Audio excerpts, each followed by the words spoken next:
di kelas 10 kan kita belajarnya cuma reaksi kimia, terus kita setarakan, kiri sama kanan harus sama. Nah, kalau di termokimia, selain kita harus menyetarakan persamaan reaksi, ya reaksi tersebut harus kita sertai dengan data perubahan entalpi atau delta H. Nah, itu disebutnya sebagai persamaan termokimia. Gitu. Nah, misalkan, sini kemarin udah ya. Jadi misalkan pada pembentukan 1 mol air dari gas hidrogen dengan gas oksigen itu dibebaskan 286 kJ. Maka persamaan termokimianya adalah, kayak berarti pada kondisi ketika kita mau membentuk 1 mol air, itu energi yang dibebaskan sebanyak 286 kJ. Nah, nanti teman-teman cek ya, untuk 1 mol, ya kalau di sini tertulis 1 mol, artinya koefisien reaksinya untuk air itu nanti 1 jumlahnya. Sehingga reaksinya nanti akan menjadi H2O di sini 1. Nah, kalau 1 itu kan di persamaan reaksi nggak usah kita tulis angkanya. Oke, nah H2O ini terbentuk dari apa? Dari gas hidrogen H2 ditambah gas oksigen. Gitu. Nah, Bu, kenapa di sini oksigennya dikali setengah? Karena ini harus kita setarakan jumlahnya. Kan hidrogen di kiri sudah 2, di kanan 2. Nah, oksigen di kanan cuma 1, di kiri 2. Berarti yang 2 ini harus kita kali setengahnya. Nah, persamaan reaksi pembentukan 1 mol air ini ternyata dibebaskan. Kalau ada kalimat dibebaskan, artinya si kalor itu dilepas. Ya, dilepas dari sistem. Ya, reaksi yang melepaskan kalor, berarti reaksi yang sistemnya melepaskan kalor, itu disebut sebagai reaksi ekso atau endo. Apa teman-teman masih ingat nggak? Sistem melepaskan kalor ke lingkungan. Endo. Ekso atau endo? Ayo. Ekso. Ekso, iya. Karena dia ekso, maka deltanya minus atau positif? Minus. Minus. Nah, jadi nanti kalau teman-teman di soal menemukan kalimat melepaskan atau membebaskan kalor sejumlah sekian, maka bisa dipastikan nanti nilai delta H-nya itu minus. Tapi kalau nanti kalimatnya membutuhkan ya atau memerlukan atau mengikat kalor, ya maka pastikan bisa dipastikan nanti delta H-nya itu bernilai positif karena dia sifatnya adalah endoterm. Gitu. Bisa difahami sampai di sini? Bu Ita review yang kemarin, kayaknya nih Bu Ita nyampe ini udah di ujung-ujung waktu nih, jadi khawatirnya teman-teman belum terlalu ini paham. Ya, jadi untuk membuat persamaan termokimia, pastikan teman-teman paham cara membuat persamaan reaksi kimia. Kemudian nanti dari reaksi kimia yang sudah teman-teman buat, terus sudah teman-teman setarakan, nanti nilai delta H-nya tinggal dituliskan di sebelah kanannya. Oke, Bu, kalau misalkan kita mau nggak, kita boleh nggak Bu merubah koefisien reaksinya? Ya misalkan di sini kita nggak mau ada setengah nih Bu, biar nggak ada pecahan. Boleh. Ya, caranya gimana? Kalau di sini kita mau membuang setengah, maka supaya setengahnya hilang diapain? Kali setengah. Kali 2. Kali 2. Supaya setengahnya hilang, dia dikali 2. Kalau oksigennya ini dikali 2, maka semuanya harus dikali 2, termasuk delta H-nya. Oke ya. Jadi kalau ini mau kita kali 2, maka semuanya harus dikali 2 koefisiennya termasuk delta H-nya. Jadi ketika ada perubahan koefisien di salah satu zat yang terlibat di dalam reaksi, ya maka itu akan mempengaruhi semuanya, ya. Oke, sehingga ya di sini ada keterangan 2H2 ditambah O2 menjadi 2H2O dengan keterangan delta H-nya itu minus 286 kJ per mol. Jadi per 1 molnya, ini kan tadi per 1 mol nih, ya delta H-nya itu minus 286 kJ. Berarti di sini 1 mol bukan? Di sini 1 mol nggak? Bukan. 2. Di sini 2 mol, sehingga delta H-nya harusnya berubah. Sebanyak berapa? 572 minus. Kenapa? Karena harusnya dikali 2. Gitu. Bisa difahami sampai sini? Bisa. Bisa ya, insya Allah ya. Jadi ketika ada perubahan mol atau ada perubahan koefisien reaksi, maka itu nanti akan mempengaruhi nilai delta H-nya. Itu nanti tergantung posisinya. Dia harus dikalikan atau dibagi dengan mol tertentu. Itu nanti tergantung kalimat di soalnya. Gitu ya teman-teman ya. Oke.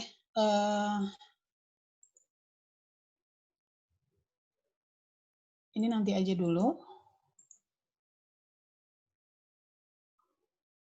Oke, sekarang kita ke sini dulu ya. Jadi tadi review tentang bagaimana kita membuat persamaan termokimia. Ya, nanti latihan soalnya menyusul ketika kita sudah mempelajari ini. Jadi biar bareng nanti sekaligus.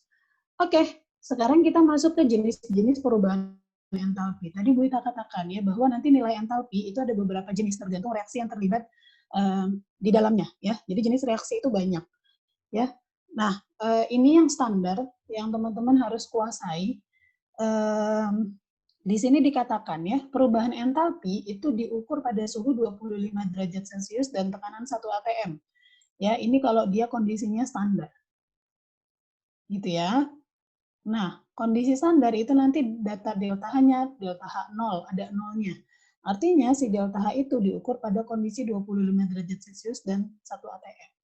Tapi kalau dia nggak standar, ya, jadi nanti dia ada entalpi molar, yaitu perubahan entalpi tiap mol zat. Ya, jadi nanti satuannya dia kilojoule per mol. Jadi kalau ada mol tertentu yang terlibat di dalam persamaan reaksi kimia, maka nanti harus kita sesuaikan entalpinya sama kayak tadi. Ya, kalau ada koefisien reaksi yang berubah, maka delta H-nya juga akan berubah mengikuti koefisien reaksinya. Nah, delta H awalnya itu tergantung dari soal yang diberikan, gitu. Nah, di sini jenis delta H itu dibagi menjadi 3. Ya, yang pertama kita punya delta H pembentukan standar, ya. Karena namanya pembentukan, maka singkatannya adalah delta HF dari kata form. Ya, atau di sini disebut sebagai kalor pembentukan. Ya, jadi form pembentukan. Kemudian yang kedua ada penguraian standar. Ini simbolnya delta HD. Ya, decomposition. Ya, jadi habis dibentuk kemudian bisa jadi kita uraikan reaksinya. Gitu. Dan yang terakhir ada yang namanya entalpi pembakaran standar atau delta HC dari kata combustion. Ya, jadi ada 3 itu yang sebenarnya ada banyak ya, tapi yang standar untuk kita pelajari di level kelas 11 ini 3 ini ya. Entalpi pembentukan standar, entalpi penguraian standar, dan entalpi pembakaran standar. Bu, bedanya apa Bu dari masing-masing jenis delta H ini? Oke, kita kupas satu-satu. Oke, yang pertama delta HF dulu, yaitu delta H pembentukan. Apa yang dimaksud dengan delta H pembentukan standar ini? Ya, di sini dikatakan, yaitu perubahan entalpi yang terjadi pada pembentukan 1 mol senyawa dari unsur-unsurnya pada suhu dan tekanan yang standar. Ya, jadi kita punya senyawa nih, mau kita bentuk. Nah, si senyawanya ini itu harus dibentuk dari unsur-unsur penyusunnya yang kondisinya standar, yang paling sederhana. Nah, nilai entalpinya itu bisa jadi diserap atau dilepas. Berarti nanti nilai delta H-nya bisa jadi positif atau negatif. Ya, satuannya kilojoule, kalau dia nggak standar, ya, maka delta HF memiliki satuan kilojoule per mol. Jadi nanti teman-teman akan menemukan satuan-satuan delta H itu bisa jadi dalam bentuk kJ atau kJ per mol. Gitu. Jadi jangan bingung. Ya, nah di sini ada catatannya, Nak. Delta HF unsur bebas itu sama dengan 0. Bu, maksudnya unsur bebas itu apa? Masih ingat nggak unsur bebas apa saja? Pas kita belajar redox. Apa saja yang dimaksud dengan unsur bebas? Ayo. Yang biloksnya sama dengan 0 unsur apa aja? Atau jenis kelompok unsur apa aja? Masih ingat? Yang biloksnya sama dengan 0? Logam biloksnya 0 nggak? Logam tunggal biloksnya 0? Lupa. Lupa ya, Nak ya? Udah lama. Oke, teman-teman. Unsur bebas adalah unsur yang mampu berdiri sendiri, ya, atau ditemukan di alam itu sudah dalam kondisi sendiri, ya, atau dia membentuk molekul yang sama di alam, ya. Contohnya adalah logam-logam tunggal, ya. Dia udah eksis di alam itu udah bentuknya sendiri, ya. Contohnya misalkan besi, karbon, ya, kemudian ini yang logam tunggal ya. Maksudnya logam tunggal itu bukan logam-logam yang tergabung di dalam mineral tertentu. Ya gitu, besi doang, terus emas doang, karbon doang, pokoknya unsur-unsur yang tunggal itu biloksnya 0. Kenapa biloksnya 0, Bu? Ya karena memang dia nggak ada proses pembentukannya, gitu. Sehingga dia tidak ada energi yang terlibat di dalam pembentukan unsur tersebut. Atau gas-gas yang sudah eksis di alam dalam kondisi molekul diatomik. Molekul diatomik adalah molekul yang tersusun dari unsur yang sama. Ya, contohnya adalah apa, Bu? Gas O2, ya, gas nitrogen, gas N2, ya, kemudian ozon, O3. Ya, itu adalah molekul-molekul yang terbentuk dari unsur yang sejenis. Nah, itu disebut sebagai unsur bebas yang biloxnya sama dengan 0 dan delta H-nya juga 0. Bu, kenapa delta H-nya 0? Karena memang di alam dia sudah ready dalam kondisi seperti itu sehingga tidak diperlukan energi untuk pembentukannya. Makanya dia delta HF-nya itu sama dengan 0. Gitu. Ya. Oke, kemudian pokoknya nanti kalau teman-teman menemukan unsur-unsur yang tunggal nih, ya kan dia sendirian nih. Berarti dia 0 nilainya. O2 0 juga gitu ya. Oke, kemudian dalam entalpi pembentukan, jumlah zat yang dihasilkan itu adalah 1 mol. Ya, kenapa harus 1 mol? Karena dia kalau kondisi standar, kita harus pastikan dia kondisinya 1 mol atau koefisien reaksinya sama dengan 1 di sini. Karena pembentukan berarti yang kita fokuskan adalah produknya. Oke, kemudian dibentuk dari unsur-unsurnya dalam bentuk standar. Maksudnya apa, Bu? Maksudnya nanti Bu Ita jelaskan di contoh aja ya. Oke, misalkan di sini Bu Ita punya contoh. Entalpi pembentukan standar gas karbon dioksida dari penyusunnya sebesar positif 110,5 kilojoule. Persamaan termokimianya adalah gitu. Nah, kalau ada kata-kata pembentukan standar gas CO2, berarti gas CO2-nya ini dia berperan sebagai produk atau reaktan. Kira-kira produk atau reaktan?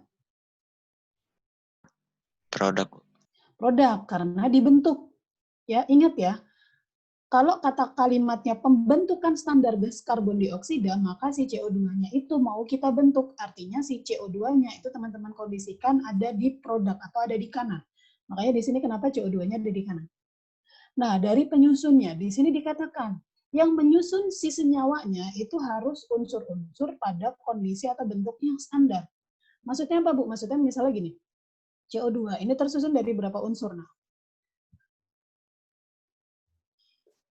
berapa jenis unsur? 2. Oke, 1, 2. 2 ya. Unsur yang pertama karbon, unsur yang kedua Oksigen. Oke. Karbon ya, dia bentuk standarnya itu dalam bentuk tunggal, yaitu C. Gitu. Makanya di situ tertulis C dalam bentuk tunggal ya, dan dia bentuknya solid. Ya. Kemudian oksigen ya, bentuk standarnya itu bukan dalam bentuk O tunggal. Tapi bentuk paling sederhana dari oksigen itu O2.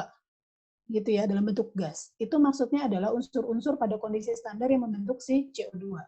Sehingga reaksinya seperti apa? Reaksinya adalah C. Delta-nya udah dikatakan positif 110,5. Berarti langsung aja. Delta HF-nya itu sama dengan positif 110,5 kilojoule. Bisa dipahami sampai sini? Ada yang mau bertanya?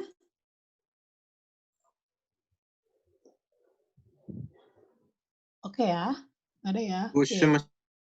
Masih kurang ngerti. Kurang ngerti yang mana? Ini Bu, yang putus-putus deh.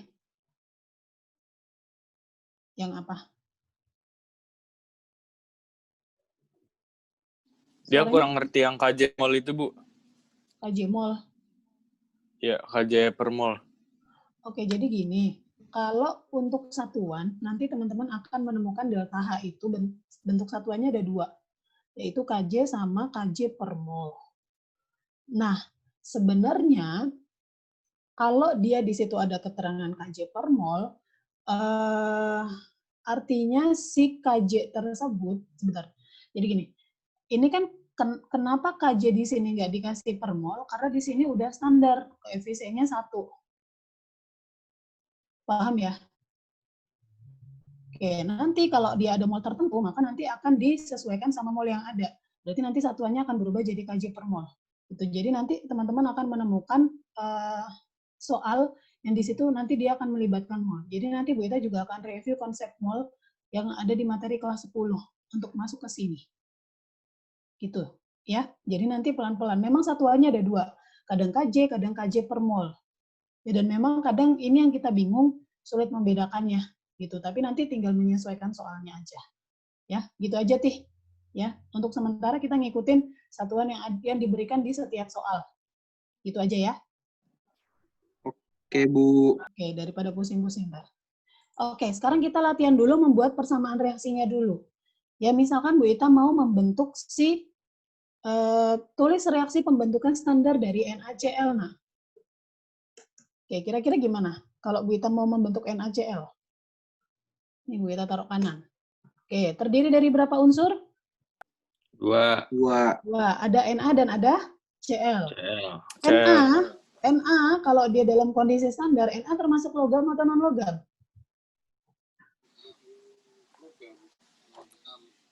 Logam ya. Oke, Logam, kalau Bu. logam berarti dia bentuk standarnya, kondisinya dia sendiri. Gini, nak. Oke ya, jadi bentuk standar dari Na itu Na solid. Ya, dia sendiri. Berarti dia termasuk unsur bebas nggak? Iya, Bu. Iya, termasuk unsur bebas ya. Kemudian Cl. Cl kalau sendiri ya, bentuknya seperti apa kira-kira? Standarnya. Cl non logam ya, nak ya? CL2, Bu. Betul, Cl2. Dia kondisinya sama seperti oksigen. Dia membentuk molekul diatomik. Jadi begini. Gitu. Jadi kalau teman-teman misalkan buatlah persamaan termokimia pembentukan NaCl ya, berarti reaksinya seperti itu. Boleh nggak Bu kalau reaksinya begini?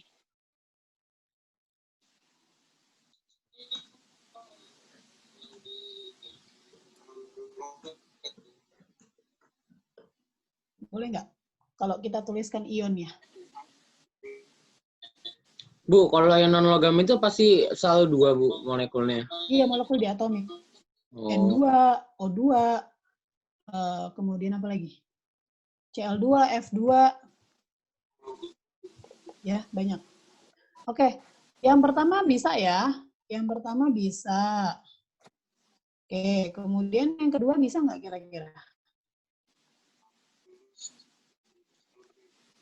Yang kedua, Bisa nah, harusnya, ya. Bu. Kenapa? Karena di sini dia nggak bisa. Karena kalau kita mau buat, sebenarnya bisa reaksinya. Ya terbentuk dari ion. Ya karena dia kan termasuk senyawa ion, tapi dia bukan dalam bentuk standarnya. Ya kondisi ion itu kan kondisi ketika dia mencapai kestabilan. Berarti kan si Na plus dan Cl min ini belum stabil. Dia akan stabil ketika dia sudah membentuk NaCl. Ya maka di sini dia dikatakan tidak dalam bentuk standar. Itu jadi kalau teman-teman nanti misalkan di soal ketemu disuruh bikin reaksi pembentukan atau reaksi penguraian, ya. Jadi pastikan kondisinya adalah unsurnya semuanya terpisah dan dalam kondisi yang bukan ion atau dalam bukan kondisi senyawa. Kalau kondisi senyawa misalkan gimana Bu? Misal seperti Bu Ita punya apa misal? H2CO3. Oke, H2CO3. Oke, ini bisa dibentuk H2O ditambah CO2. Oke, kita kasih warna yang berbeda ya.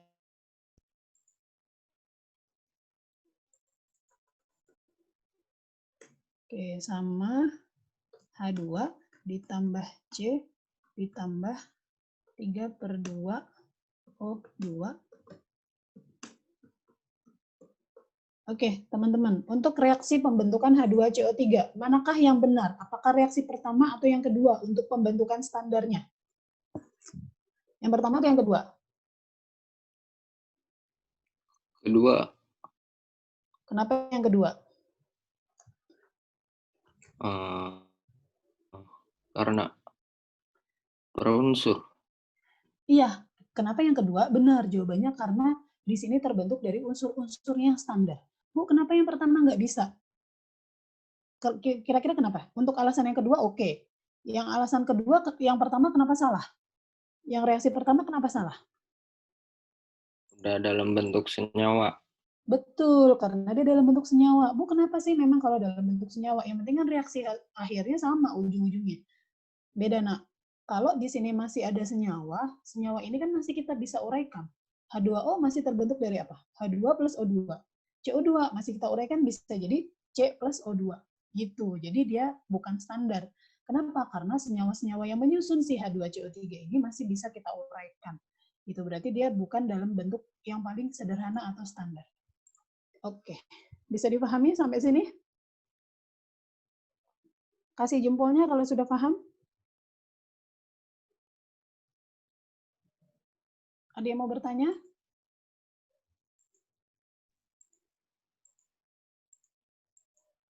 Ada yang mau bertanya?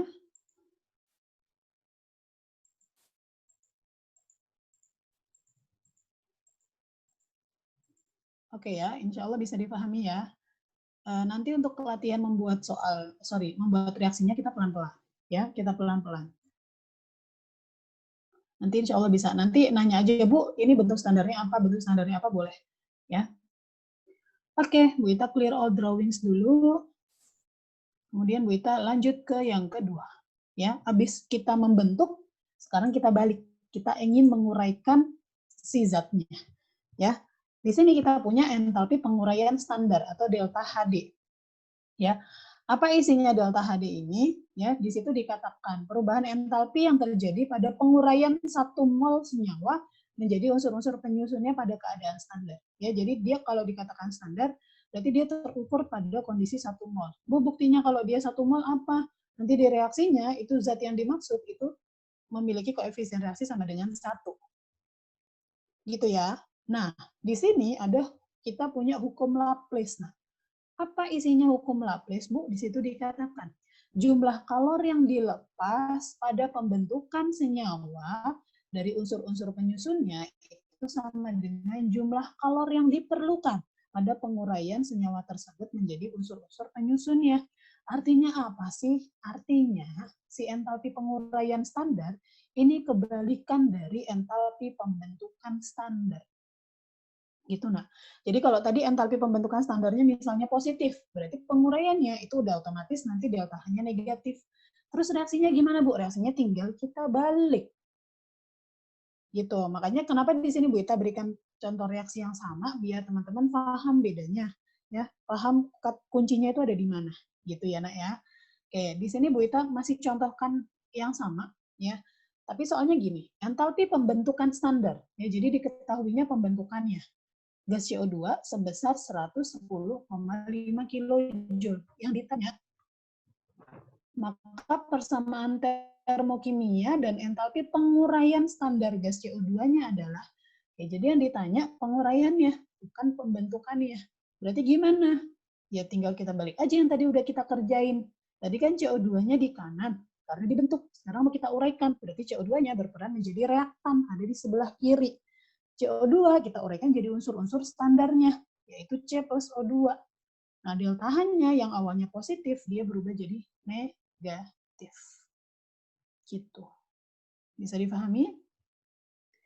Jadi tinggal dibalik, guys.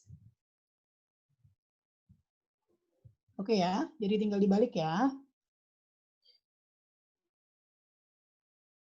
Oke, kemudian selanjutnya contoh yang kedua misalkan. Untuk contoh soal yang kedua, ini nggak diminta reaksinya, tapi teman-teman diminta untuk mencari delta H-nya. Di situ diketahui delta HF, berarti pembentukan H2O minus 286. Maka penguraiannya tinggal dibalik delta H-nya, jadi positif 286 kJ per mol. Gitu. Ya, bisa difahami? Atau ada yang mau bertanya?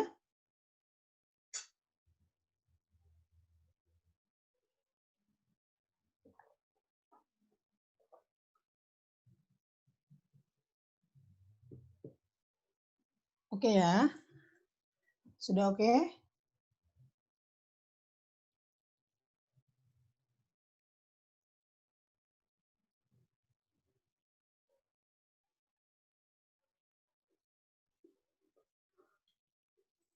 Oke, kalau gitu untuk jenis entalpi yang terakhir, ya, pembentukan penguraian sudah tinggal dibolak-balik aja, ya. Yang terakhir, ini namanya entalpi pembakaran standar, nah, delta Hc. Ya, kalau dia dikatakan entalpi pembakaran standar, maka zat yang terbakar itu harus dalam kondisi 1 mol. Ya, jadi nanti pastikan di persamaan reaksi kimianya zat yang mau kita bakar adalah si zat yang jumlahnya 1 mol. Oke, di situ, nah reaksinya sama, ya contoh reaksinya sama 1, 2, 3 tadi ya, tetapi ini redaksinya berbeda. Ya, tadi kan untuk contoh reaksi ini kan tadi di entalpi pembentukan CO2, gitu ya. Nah di sini kalau dia masuk ke entalpi pembakaran, maka entalpi pembakaran siapa yang dibakar? Karbon, ya. Reaksi pembakaran itu reaksi yang melibatkan O2. Gitu. Berarti siapa yang dibakar dengan O2 di sini? Karbon. Ya, makanya di sini kalimatnya entalpi pembakaran standar karbon, ya berarti karbonnya kita reaksikan dengan O2. Apa hasilnya? CO2. Makanya di sini delta H-nya dia sama seperti delta H pembentukan. Gitu. Karena kalau kebetulan dia dibentuk dengan O2, maka udah otomatis dia menjadi entalpi pembakaran juga. Gitu.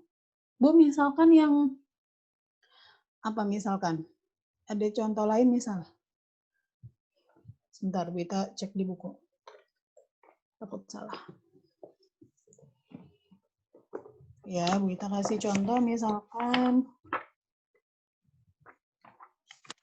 Nah ya.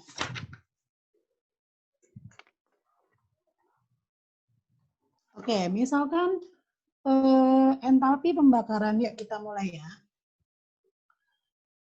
Kita bikin reaksinya bareng-bareng. Oke, entalpi pembakaran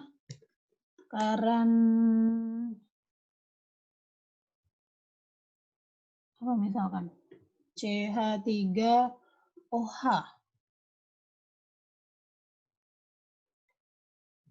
adalah minus 638 kilojoule per mol. Oke. Maka bagaimana persamaan termokimianya? Entalpi pembakaran CH3OH. Berarti si CH3OH ini, oke, kita bakar. Kalau dibakar itu berarti bereaksi dengan siapa, Nak? O2. O2. Oke. Sebentar ya. Oke, kira-kira apa hasilnya? Pembakaran senyawa organik, ya ini kan senyawa organik nih, yang kayak apa kemarin?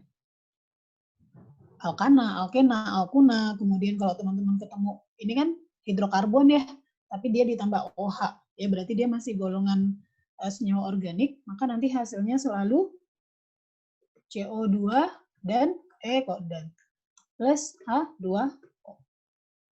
Ya, jadi kalau teman-teman ketemu hidrokarbon, kalau dibakar udah otomatis menghasilkan CO2 dan H2O. Oke ya, diingat ya. Nah, setelah ini kita apa? Kita kita setarakan persamaan reaksinya. Nah. C di kiri 1, di kanan 1. Hidrogen di kanan berapa?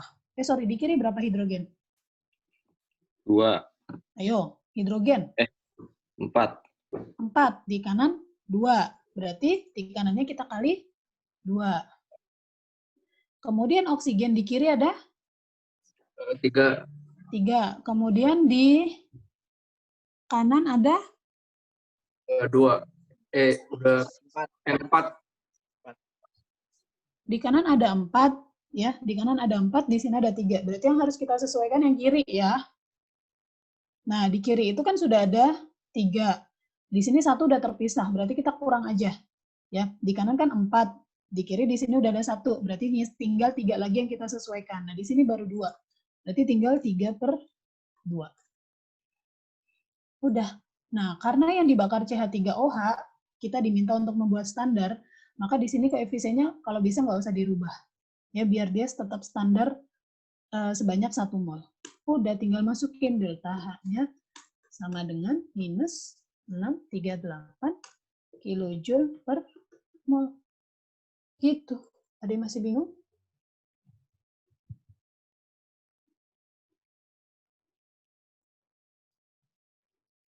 Gimana? Ya,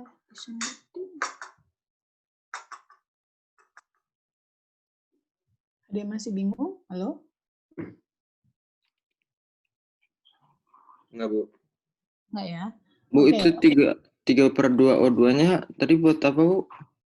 Kan harus disetarakan jumlah kiri sama kanan unsurnya supaya persamaan reaksinya jadi setara. Tadi kan jumlah oksigen di kiri kan awalnya 1 nih di sini 2, berarti kan 3 di kiri. Di kanan sudah 2 sama 2, berarti 4. Berarti kan yang harus kita sesuaikan adalah yang jumlahnya sedikit, berarti yang disesuaikan adalah yang sebelah kiri. Nah, di sini oksigennya kenapa di sini nggak kita kali 2 aja, Bu, biar jadi 4, kan ini 2, berarti nanti di depan sini kali 2.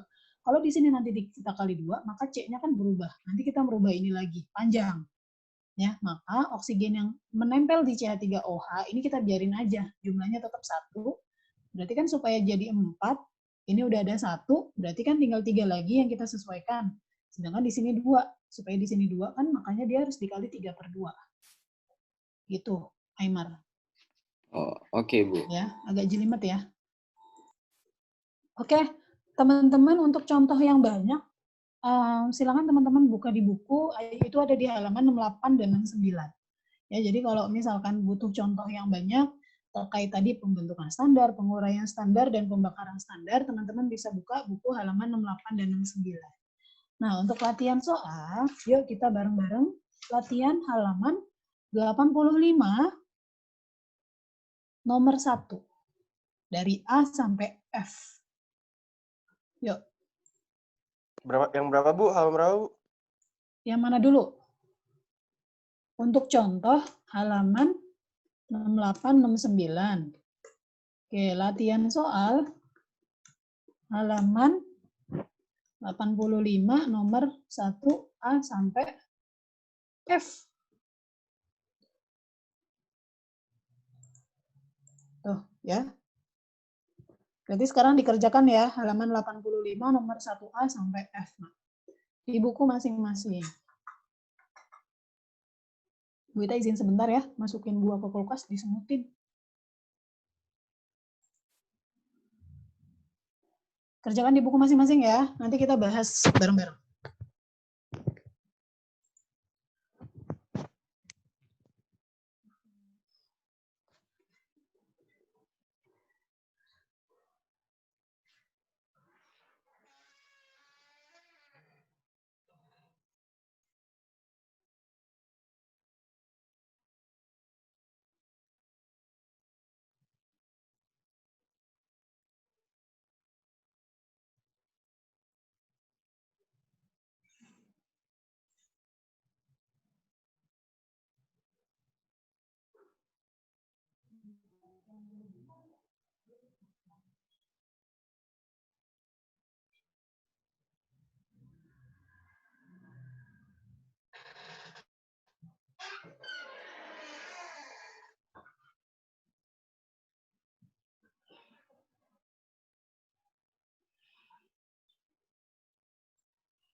Kalau mau nanya bingung bentuk standarnya apa, boleh nanya di sini ya.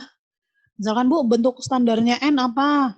Bentuk standarnya apa di situ? NA apa gitu, boleh ya.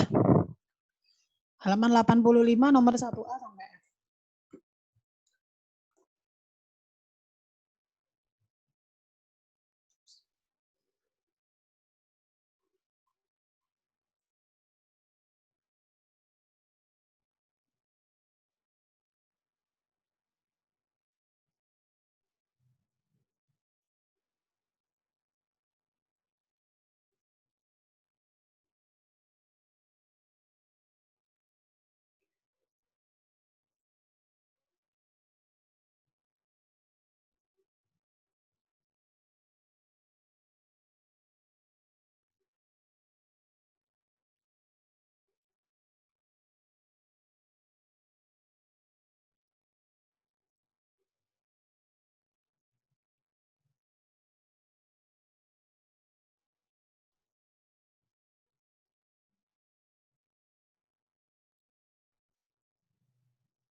berarti di sini. Bu, Ya,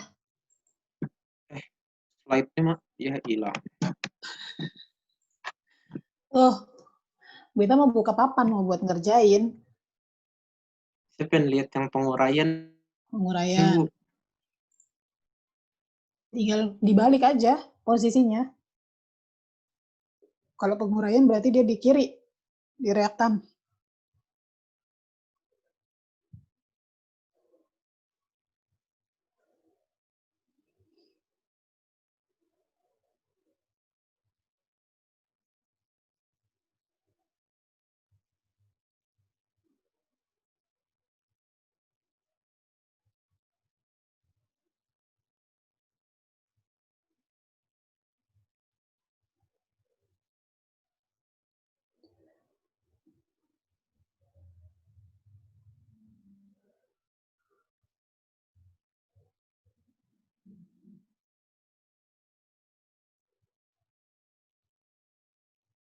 Bu, kalau reaksi pembakaran selalu sama O2 kan ya, Bu? Iya, betul.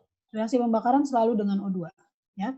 Oke, teman-teman, ini cek sampling aja. Mudah-mudahan nanti untuk nomor yang nggak dicek, nanti menyesuaikan aja. Ya. Yang penting teman-teman tahu cara mengerjakannya.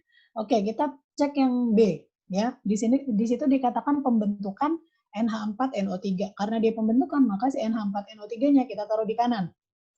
Oke, kemudian unsur penyusunnya apa aja? Ada N, ada H, ada O. N-nya, N dalam bentuk standar itu pada kondisi N2. Hidrogen bentuk standarnya H2, oksigen bentuk standarnya O2. Tinggal teman-teman sesuaikan kiri kanan ya. Di kanan N-nya 2 nih, meskipun terpisah, jumlahnya tetap dihitung 1 ya. Oke, jadi 1 ya, berarti 2, di sini udah 2, udah oke. Hidrogennya ada 4, di sini baru 2, makanya di depannya dikali 2. Oksigennya ada 3, di sini 2, maka dikali 3/2. Ya, kemudian delta HF-nya dia standarnya itu minus 365,5 kilojoule. Ya, atau kilojoule per mol boleh. Ya, ini udah benar berarti. Oke, thank you Faris. Kemudian dari Taki, ini penguraian, Nak. Kalau penguraian berarti senyawa yang disebut di soal itu kita letakkan di reaktan. Ya, kemudian kita uraikan menjadi unsur-unsur sederhananya. Di situ ada NaHCO3 ya. Diuraikan menjadi Na. Ya, kemudian di sini ada hidrogen berarti H2 karena 1 jumlahnya maka dikali setengah. Ya, kemudian karbonnya 1. Kemudian oksigennya di sini 3 maka dikali 3/2. Oke ya. Nah, karena ini penguraian maka delta H-nya delta HD. Ya, positif 947,6 kJ per mol. Ya. Bu, kenapa di situ nggak dibalik nilainya? Kan di situ udah ketahuan di soalnya delta HD. Kecuali di situ soalnya delta HF. Maka kalau ditanya delta HD, reaksinya harus kita balik, nilai delta H-nya juga berkebalikan. Kalau awalnya negatif, berarti dia positif. Kalau awalnya positif, dia jadi negatif. Gitu. Dan yang ini tadi udah kita kerjakan, ini delta H pembakaran. Ya, delta HC. Ya, yang namanya pembakaran hidrokarbon, ya meskipun dia kadang ketambahan oksigen di belakangnya, ya itu udah pasti nanti menghasilkan CO2 dan H2O, teman-teman. Tinggal nanti teman-teman menuliskan reaksinya, kemudian menyesuaikan koefisien reaksinya. Ya, sehingga diperoleh delta Hg-nya minus 802 kJ per mol. Bu. Ya. Itu kenapa jadi 2O2, Bu? Mana? Yang pembakaran. Kan tadi CH4 ditambah O2. Menghasilkan CO2 ditambah H2O. Kan kita menyesuaikan nih, C-nya 1. Hidrogen di sini kan 4, awalnya di sini 2, kita kali 2 H2O-nya. Nah, ini kan merubah jumlah oksigen. Nanti oksigen totalnya di sini 2 tambah 2, 4. Di kanan, di kiri baru 2, maka dikali 2. Jadi 4. Biar sama-sama 4 kayak di yang kanan. Gimana, Tih? Oke? Paham, Bu. Paham ya? Oke. Untuk nomor yang lain tinggal menyesuaikan. Ya? Sampai sini ada yang mau ditanyakan?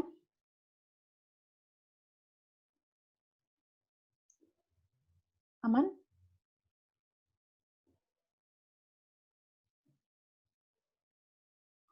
Aman ya, nggak ada yang nanya ya. Oke, untuk selanjutnya kita tetap di persamaan termokimia, tapi nanti kita melibatkan perhitungan mol. Nah, ya jadi nanti dia nggak dalam kondisi standar. Ya, jadi dia ada punya perhitungan mol tertentu. Nah, untuk itu berarti nanti teman-teman butuh mempelajari konsep mol. Ya. Gimana ya? Sekarang jam tinggal 8 menit lagi, nggak cukup.